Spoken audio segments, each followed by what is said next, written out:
Velaphi. Xa ucaca into abawuphathe kolo hlobo, kutheni ungabonani nogqirha? Intoni? Mna nogqirha siyinyokana selwe yazi nawe loo nto. Kwaye ndisike ndaziva ndikuphilanga ngoku. Kodwa kum awukhangeleki ngathi uphilile tu.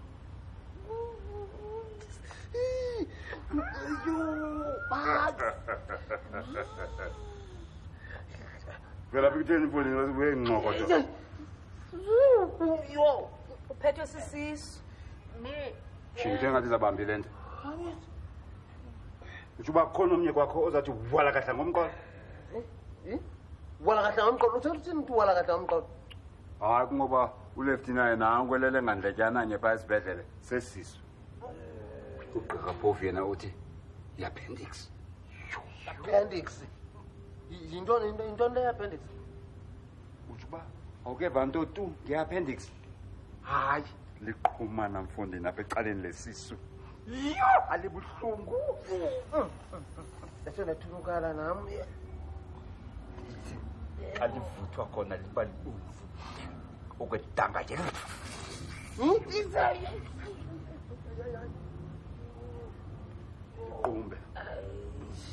Litumbe lichungu funa uba likhutshe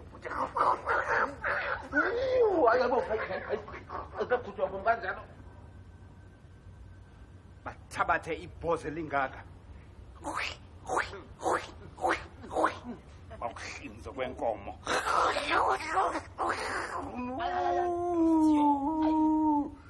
ayivuka bawo xa kunjalo insuku zakho zokudla ubomi zimbalwa usondele kwi-rest in peace letha ngedolo uguquthandazi. Wow, bubuvuvu bodwa obubuthethayo brataki. Ngwe inanakazi enkulu uJoyce ugqirha wandigcwalisa indlebe zathi mpile nyewe. Khatsho mfoka bawo uthi awusulelwanga nguleft nje. Yo, ndine-appendix ndisulelwe nguleft. Oh, bububhanqa obunibuthethayo. Wena umele ubuqunjelwe. Ndiqunjelwe mna? Ewe. Wena brataki thetha ngathi ugenye impembe. Kumlomo kabrataki kuphuma inkephu zama zobulumko nje qha ndifunga amadlomo omadibo sobhitsho basopha isibhedlele wena. Ndinamafa ngale ntetho man. Ndinethemba ukuba esi sinyaka umfana singazithomalalisa inhlungu.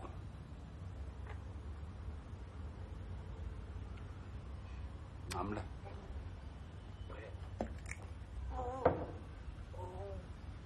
Ndiyathemba ke ba awufundisa uVelaphi lo mikhuba yakho. Joyce sana lwampunki undazi nje ukuba ndingumuntu olungayo kwezinyembezi zika Victoria didibana nazo nje ngenxa yezi rheumatism nezi high blood pressure zalomhlaba. Lichiza lamachiza elivelaphi. Khawuthi ngamle kwathi qwenge.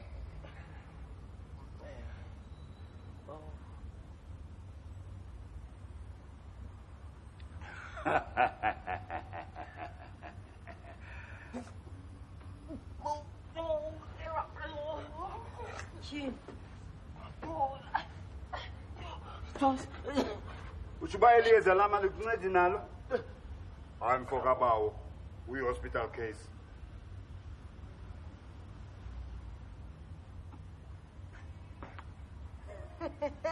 Eyona hospital case leya.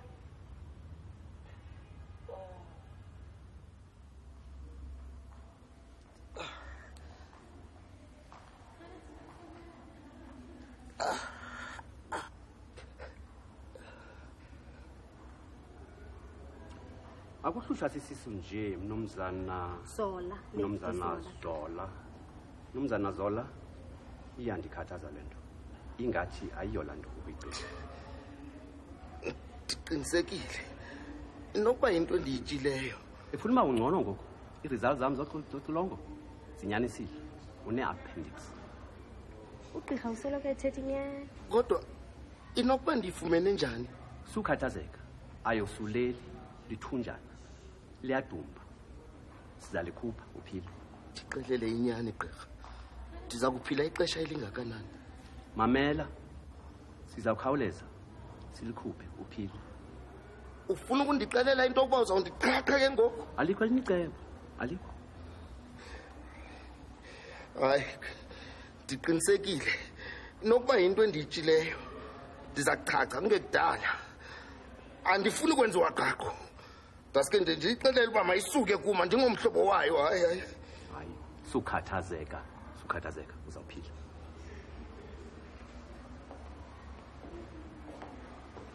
Uba kabonisanga bubhetere kule jikalanga kuyafuneka simqhaqa. Kulungile gqirha, ndizama umcacisela ubaluleka kogqirha.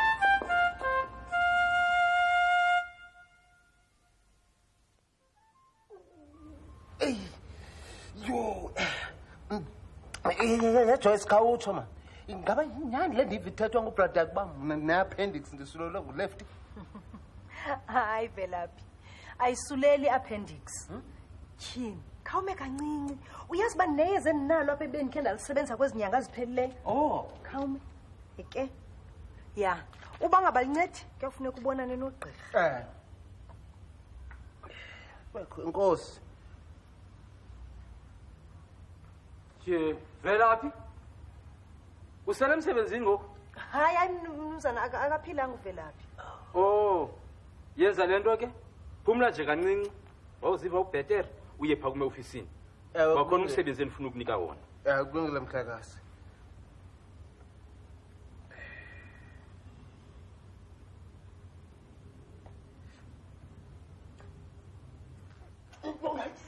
Tyhini, yintoni ngoku?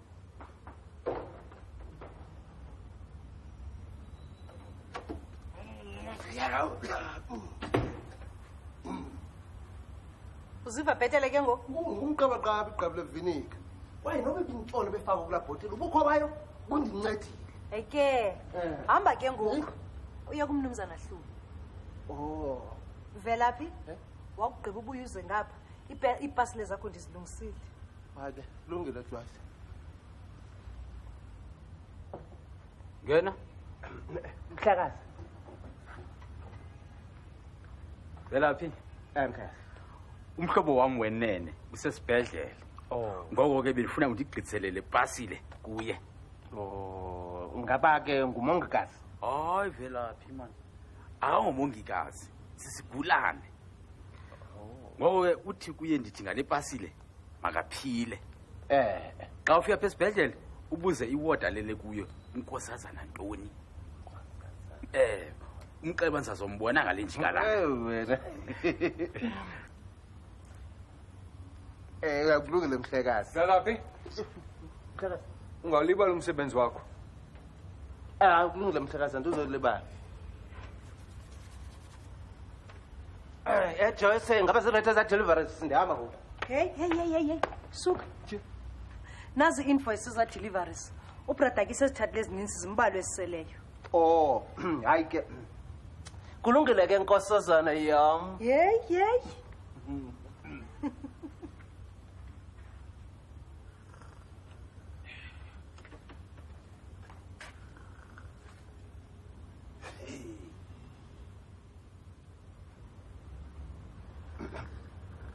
Bradake. Ngabongena ngobunhlobongela obunjalo man. Yazi undiphazamisa ndicinga. Ucinga? Zulu kunjalo nje. Makasinga ngaleke ngoku. Kwenza kanjani bepassport mayibenye? Kwelakho icala zibe ninzi kangaka kwelami.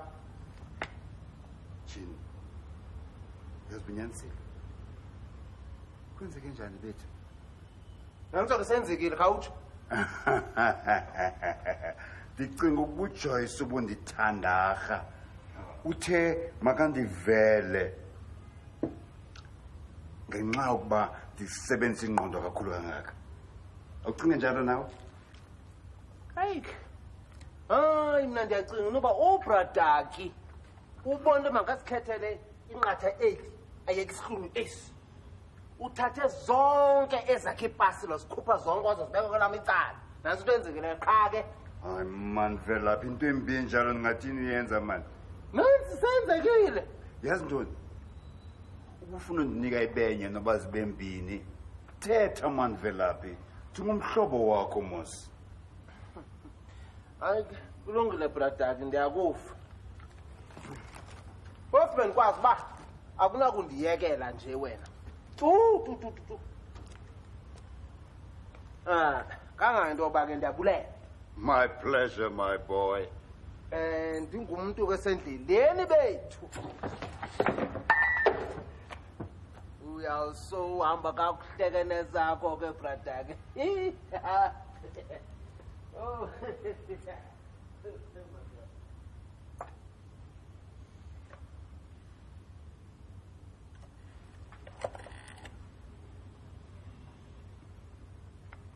Fredo, come denzele favor mntakabawo.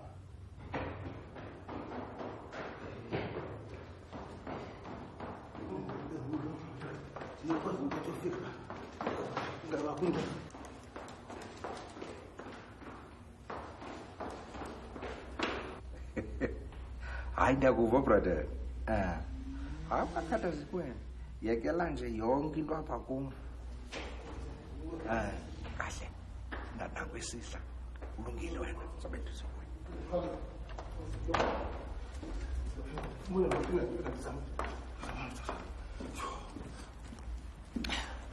Phela umnumzana uhlube ukudala ukufuna apha phezulu. Oh. Hayi kulungile. Ngasonceda nje lapha. Esipasile. Sasithatha ngokubuya wena.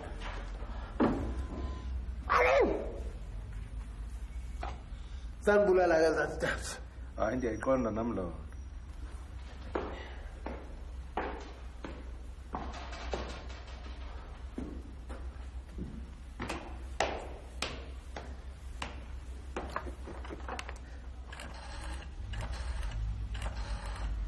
Bradake. Okay, sisaphezulu. Indaba kakuhle. Okay.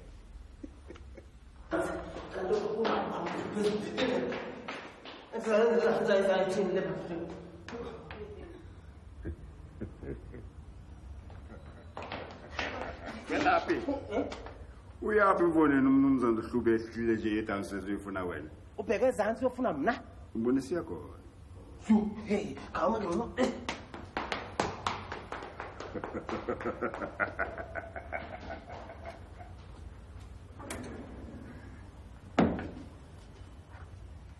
Yabulela Fredo.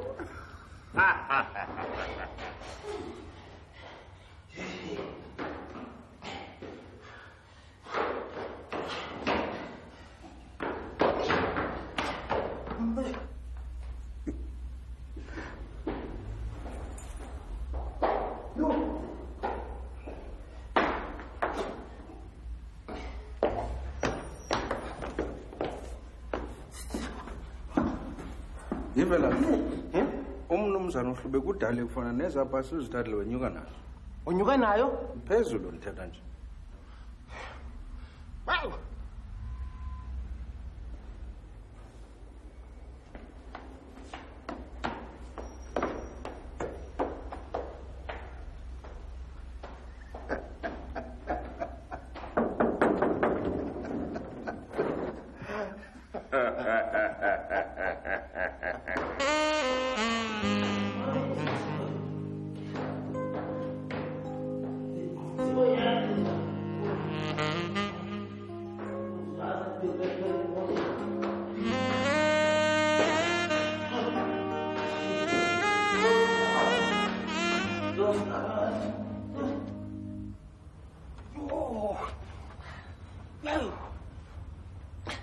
Joyce, kama ubona umnumzana Hlubi. Nanko opsini yakhe. Thini mathata? Ebengayanga ezantsi? Hayi ukoko phaya. Ebengakhala ngikhangele mina lonke ixesha? Kangaphumi phaya. Madoda. Kubradakhe, siza kumfumana. Akekho uphumile. Uphumile? Uyobona uleft esibhedlele. Oh, hayi ke. Asengisiya khona. Ethi ungashiya ipasile zakho. Ipasile? Ipasile. Hayi zange ndiyibona ke le nto madoda namhlanje.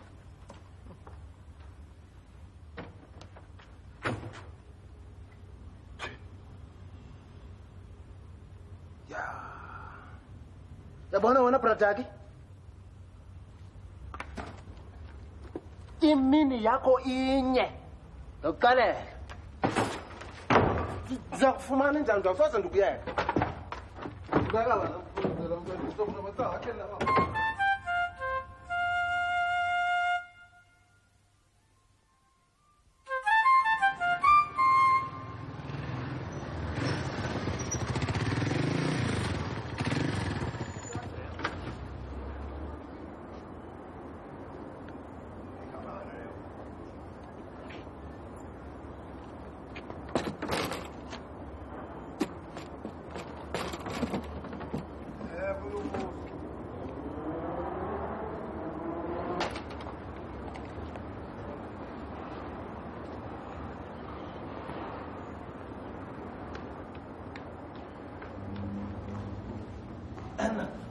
Xola sisinobe ndifuna uMistoni. Mistoni? Ewe sisi. Kuse-10th floor. 10th floor? Ewe.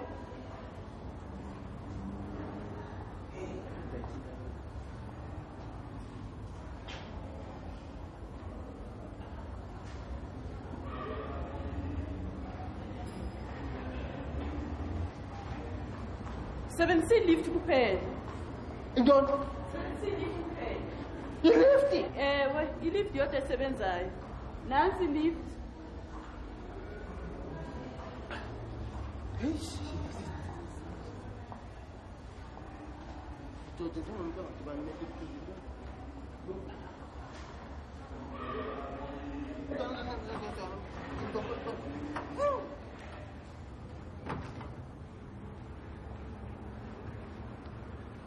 Ungakhathazeki wena mnumzana Zola. Iza kudliwa le ndebe ithanda ingathandi i-appendix buyikhatele ngantoni khona leyo. Ewe nesi, xa ibibhenaphi ndingayifuni nje. Ungayihoyi wena. Uzawudlula.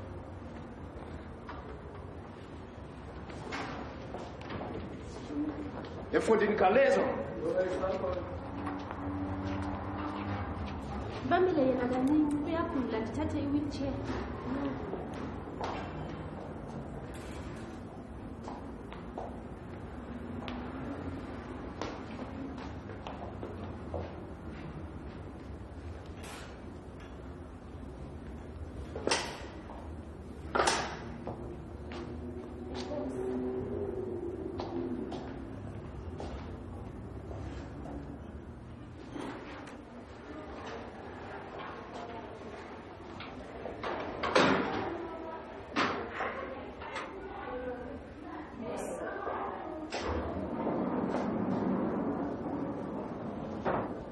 Mnumzana Zola, ungashukumi ngizawubuya ngoku.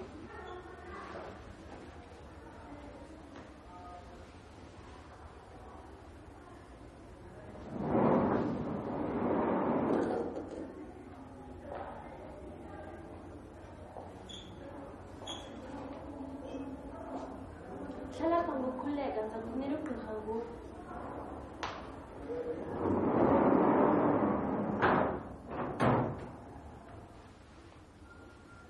Velaphi? Uphilile mfoka bawo?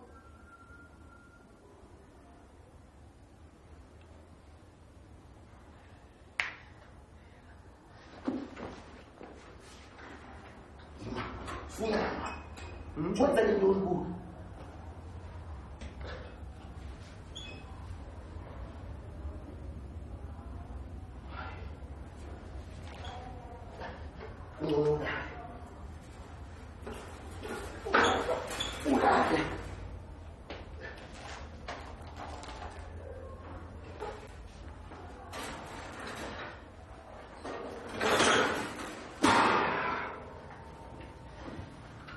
Ubonakala ungaphilanga kwaphela.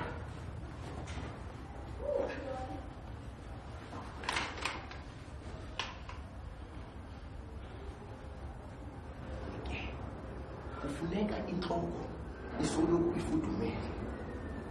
Hayi yona ifuneka isoloko ifudumele.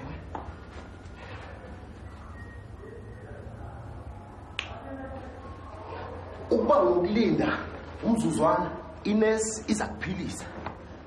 Ndayi ndizawulinda.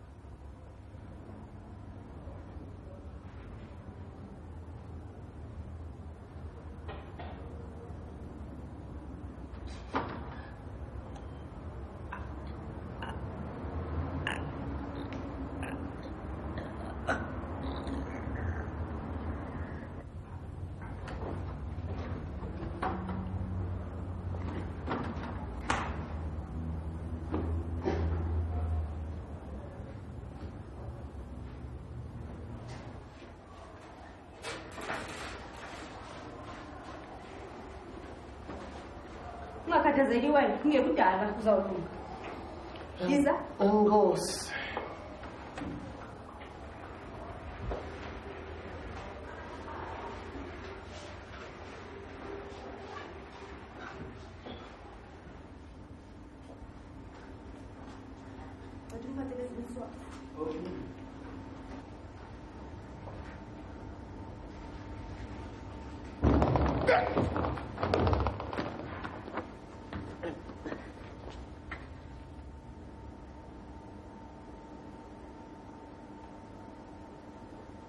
kusile ke ngoku imini ebikade ixela ufikile left Enkosi.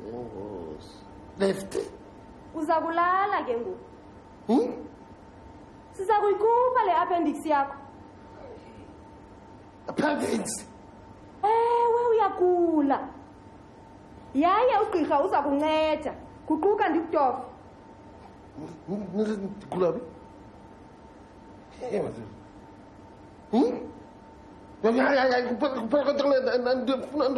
Ngiphathi. sukuzenza umntwana Nurse, khona umuntu ongandiqinayo? ndiyeza gqirha ndiyabuya ngoku ungandisokolisi ukubuya kwam Uyaqhubeka kahle yonke into phansi? yonke into seyilungile gqirha Izicapula zam nezikere zi-right? yonke into ilungile gqirha ngaphandle nje kwale patient isinika inkathazo Iyabathini ke ngoku? Akayazi into efaneleyo nalo mntu? ndiyabona wena emva koqhaqho uyawuba ngcono Inoba ngaba ngcono uqhaqho luyamnceda nyani andiyiboni enye into esinomenzela yona tu. ndiyathemba Hayi masithembe.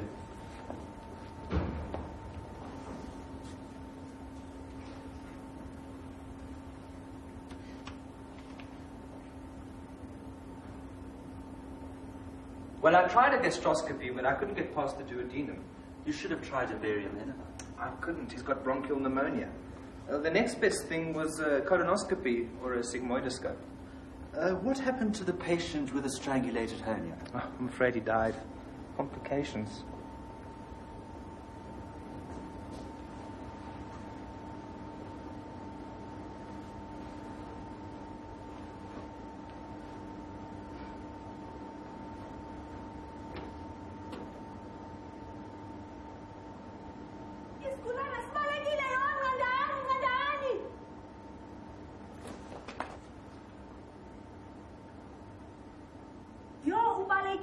umkile hayi andikholelwa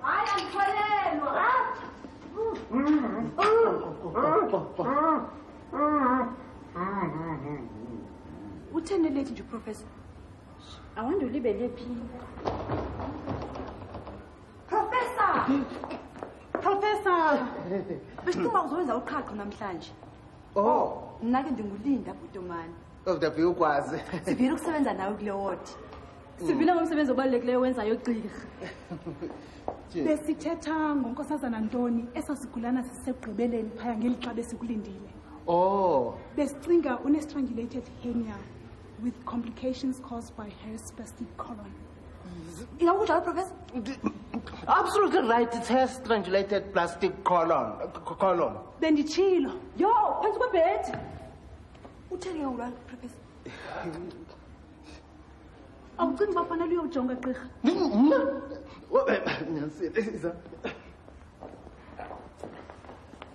Okay. kwenzeka ntoni ke ngaloo professor Appendicitis. Definitely appendicitis. Probably got a strangulated plastic colony. Ma'am, I think we must do a colonoscopy or operate right here. Mongikazi. Le ndoda ine-appendix kutheni lele apha nje le nto icace ca ebefanele uba kwelaa gumbi lokuqhaqhala nje uxolo gqirha ubalekile theatre uyeke isigulane sibaleke uxolo gqirha inabe phinde yenzeke akwaba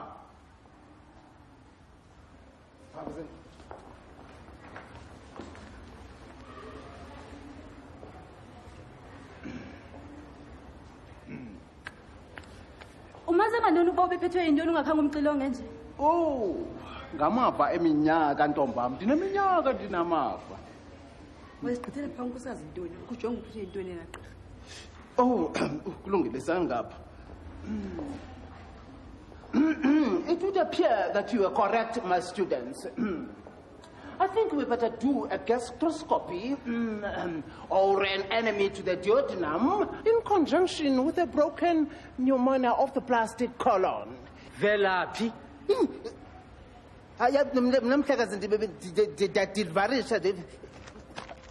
And take 2 teaspoons of this. Call me in the morning.